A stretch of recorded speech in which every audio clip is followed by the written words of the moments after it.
पृथ्वीराज की सेना 1 लाख की, मोहम्मद गौरी का लश्कर 1 लाख से ज्यादा का, लेकिन तराइन के मैदान में जीत हुई पृथ्वीराज चौहान की कैसे?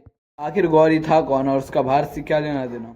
गौरी पहले गौर डायनेस्टी का राजा था, जो कि अफगानिस्तान की एक छोटी सी जगह पे था, लेकिन बाद में उसने गौरेड अंपायर की नींव रखी। अपने आसपास के क्षेत्रों को जीतने के बाद अब उसकी नज़र भारतवर्ष पे थी, जो उस समय सोने की चिड़िया हुआ करती थी। इसी के साथ गौरी 1990 तक पंजाब पर आक्रमण करके उसे अपने अधीन बना लेता है। वहीं दूसरी तरफ भारत की गद्दी पर उस समय पृथ्वीराज चौहान का राज था, जो कि चौहान वंश के शासक थे। और जब यह बात भारत की गद्दी पर बैठे पृथ्वीराज चौहान को पता लगती है, तब वह सभी राजपूत शासकों को जोड़ते हैं और अपने साथ 1 लाख की सेना लेकर पंजाब की ओर रवाना हो चलते हैं। वहाँ पर वह तीव्र गति के साथ हांसी और सरहिंद के किले पर अपना परचम लगा देते हैं।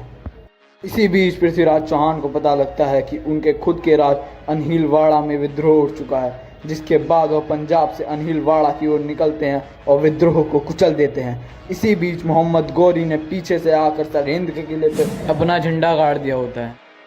जब यह बात पृथ्वीराज चौहान को पता लगती है, तब वह अपनी 1 लाख की सेना के संग सरहिंद के किले की ओर निकलते हैं। वहीं पास ही में तराइन के मैदान में पृथ्वीराज की सेना और मोहम्मद गौरी की सेना आमने सामने खड़ी हो जाती है। अब शुरू होता है तराइन का युद्ध शुरू होते ही पृथ्वीराज चौहान की सेना मोहम्मद गौरी की सेना को गाजर मूली की तरह काटने लगती है।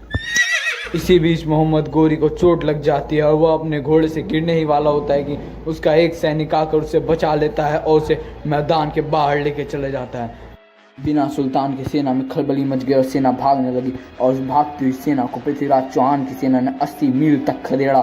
तुर्की सेना ने वापस आने की हिम्मत नहीं की और इसी के साथ पृथ्वीराज चौहान तराइन का प्रथम युद्ध जीत जाते हैं, जिसमें उन्हें 7 करोड़ रुपए की रकम मिली, जो कि उन्होंने अपने बहादुर सेना में बांट दी। इस युद्ध में पृथ्वीराज चौहान की विजय का सबसे बड़ा कारण उनकी सेना की बहादुरता थी। इस विजय के बाद पृथ्वीराज चौहान के नाम की पूरे भारतवर्ष में धाक जम गई थी।